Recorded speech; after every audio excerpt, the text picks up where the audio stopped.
Hey everybody, this is Brad from Johnson Small Engines, better known as the One-Handed Mechanic. If I can do it, you can too. Today we are working on a John Deere tractor. It does not matter if it's a John Deere, Sears, Craftsman, doesn't matter if it's an MTD. This is a no start condition with a starter solenoid issue, and I'm going to show you how to get it going. So let me show you the tools we need today. Okay, from left to right, I'm not going to get into too much of this is a battery load test piece of equipment. This is very nice to check batteries as far as the load test. What you do is you're just going to connect this to your battery. When the battery is disconnected from the machine, you're going to push this button down and it just goes by the size of the battery here. And I use it a lot to check batteries. I know you guys at home are not going to have this, and I don't recommend going out and buying one because it's just not worth the money. But you are going to need a voltmeter that has DC, and this one actually does have a battery load tester on it. I don't really know if it works or not. We're going to use it today. The starter solenoid you're definitely going to need because that is what has failed. Flathead screwdriver, flashlight if needed, battery charger, a 12 volt tester right here. This is just a nice 12 volt test light, 10 millimeter wrench, 1/2 inch wrench, 7/16 inch wrench. Now this is if you don't have sockets. All the sockets we're going to use 10 millimeter, 7/16, 1/2 inch, 7/16 deep. This is a 7/16 wrench, that's what I'm saying here. 3/8 socket, a couple 1/4 inch and 3/8 ratchet if you have on in hand. And I use my electric ratchet. So let's get to it. First thing you want to do is always check your battery connections to make sure they're tight. All right, so this battery is tight. Now here is the sound that it makes. Now remember that on most tractors, if you put your emergency brake on, you do not, if you lock your emergency brake in, there's a switch on that brake. You should be able to stand off the machine and start it. You can let it idle and neutral. Just keep that in mind when we're diagnosing this no start condition. I'm going to go ahead and let you listen to what it sounds like when we try to start the machine up. It's all you hear is click. And it'll even go into multiple clicks and it does not start. Use your voltmeter and at least go on to DC volts on your meter. So your meter is going to say DC volts. And you're just going to want to, positive to positive and negative to negative and see what it shows. This one is showing 2.27 volts. That does not mean that it has amps to crank over the machine, but yet you can only do it so much. Now this voltmeter does actually have, it says right here, battery load test. I don't really believe this, but it says it. So we're going to go all the way down to the battery load test, 12 volts. We're going to go ahead and put it on terminals and see how it shows the green light. It says the check mark on there. Okay, so this battery should be good. What I showed you on the bench when I showed you the tools, the load tester, that's what you really need to check this battery out. And I'm not going to load test it while it's connected, but this battery is in good condition and it doesn't run. So next thing you want to do is you want to get your test light out. Test light is something that everybody should have if you want to diagnose your machines. Okay, now how I check it now, obviously to negative on the cable, and then this is going to light up when we touch positive. And you can see how bright the light is. That's how I test it, and you also need to be at a negative ground when you're using this. What I'm going to go down to here is your starter solenoid. Now the starter solenoid is this little black guy right here. It's got a red rubber booty on it, and this actually is telling you that this is always hot, because if you follow this cable back up through here, it actually comes up onto the battery. So this is how you start your machine. You're basically going from your battery down to your starter solenoid. Your starter solenoid will throw it to the starter, and that's how it cranks over the engine. It won't start the engine, but it cranks it over. You have to come down here and you slide this booty off to the side. Now this is where you have to be careful because you're dealing with, voltage and amps. So you want to make sure you're just checking the terminal that has the booty on it. And as you can see, we're getting light. We're getting a bright light. The one below it, if you follow the one below it, the cable will go from the solenoid down to the starter. All right, and this is the starter right here. And this is what turns over your flywheel, which in turn makes it start. So what happens on the solenoid is it throws, when you turn the key to crank and you heard that click, it's throwing power from this side to this side and it starts it. It allows the starter to crank. This is a very hard to see, and I'm going to show it to you on the bench, but you have two terminals on the back of the solenoid.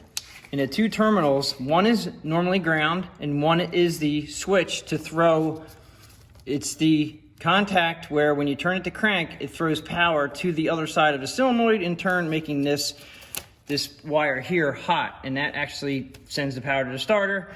So what you're doing when you turn the crank is, like I said, one of these terminals is going to be ground and one of them is going to be hot. So we're going to go ahead and turn the key to crank while I have my light on this, on the switch that throws it. The one I know here is ground, because you can see that it has a black wire going from it to ground, which is here. All right, so this is ground, and this wire comes around here and it goes right to here on the back side of the solenoid, so that's ground. So the other one below here, that one right there, that has a purple wire to it, and that is the one that is going to throw the signal, or the 12 volts, to the solenoid to make this power, and then it'll start the tractor. Have your 12 volt tester sitting right on that purple wire on the stud coming out, and then we're going to turn it to crank. Now, this is a little more hard for me, but to crank it up here and to hold this down here, it's going to take two hands, but I got it. So watch down here, as we're sitting on the post, this should glow, the light should glow when we turn it to crank. Okay. Ooh, having a hard time. All right, there it is. And when I move the light to the other positive terminal that has the cable on it, the red cable, when I turn the key to crank, okay, so this should light up, and it's not.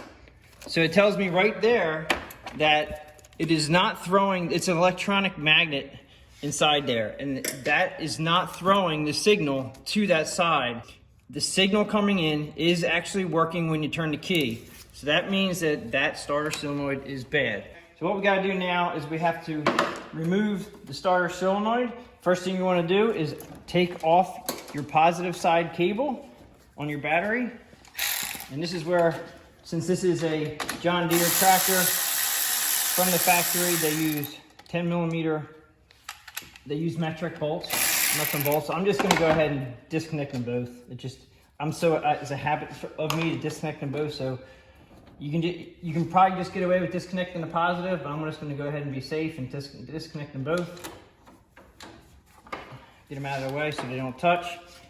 Now, before I remove the solenoid from the machine, I'm gonna actually disconnect these wires. Now, if you need to, this has more wires on it than most machines do. So these two, you have to make sure that all your reds go to the one side, and actually the other red for your starter. You have to make sure, take a picture before you take them apart. These two stud nuts right here, they're 7/16. Go ahead, and I'm gonna go ahead and remove these while it's on the machine, because they can be very tough to get off. Just easier to work, take them off while it's on the machine. And it gets those wires out of the way. You just have to make sure you remember where they go. Just gonna put this down out of the way. We just have a lot of wires in the way.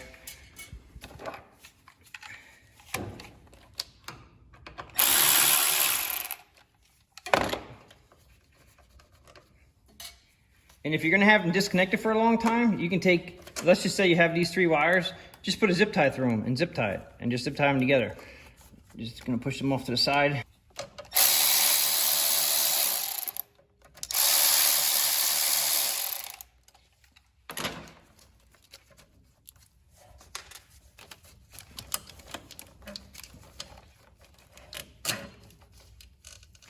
Okay, so we had the purple wire on the bottom. We had the black wire on top. Trying to get these cables out of the way here.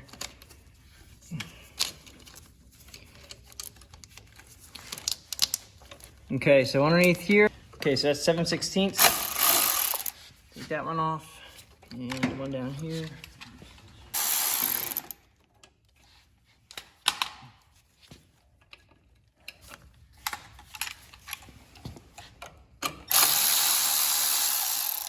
This one is a little tricky to get into. Some starter cylinders are even trickier than this. Some of the MTDs and tractors out there, they're behind the seat and underneath the battery, which I have a video on that in the Cub Cadets. Okay, so this ground wire here, this needs to go on the top on our new one, and then back to this, which is the ground. Okay, so that's how that's gonna be. They're just using that as the ground. So let's go over to the bench here. And now I have a universal starter solenoid. Okay, I looked up the part number from John Deere's website, got the part number, went online, and I found an aftermarket starter solenoid. I've been putting in aftermarket starter solenoids for a long time. Pretty much, that's about as close as you're gonna get to the correct one. That's pretty much it. And everything coincides as far as the voltage, everything's the same. Okay, now the only difference between this one and this one is that this one has multiple positions that you can use these if you have plugins, if you have a plug-in wires, or if you have the ones that screw on like we have here. So we don't need these, so I'm actually going to take these off.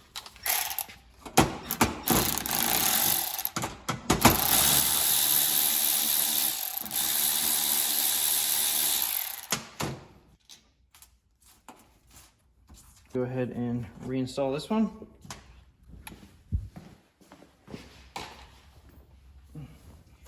Now this should line up, everything should line up just like the other one did, which it does. Okay, I'm gonna go ahead and bolt this back on, and we'll be right back with you.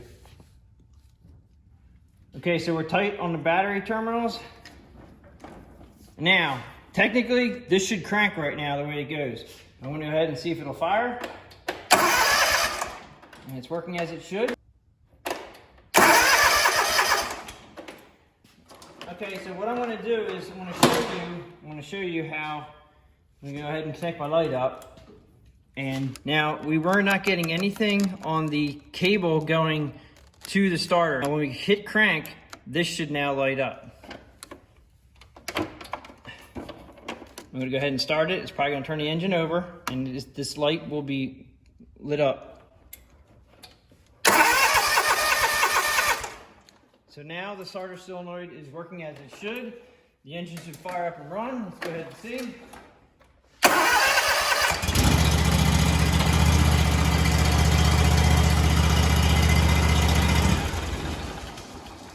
Okay, so that is how you diagnose a no-start condition with a bad starter solenoid. I do have other videos that show how to diagnose a no-start condition. I think I did a Sears Craftsman, but they're all the same. It doesn't have to be a John Deere. You can be anything. MTD, Craftsman. I have a couple videos. I'll put them in a link in the description below. As far as if this is not your no-start condition, if it cranks and it doesn't run, I have one on that. If you guys like this video, please give it a thumbs up. Please subscribe, tell your friends about my channel, and I will catch you guys on the next one.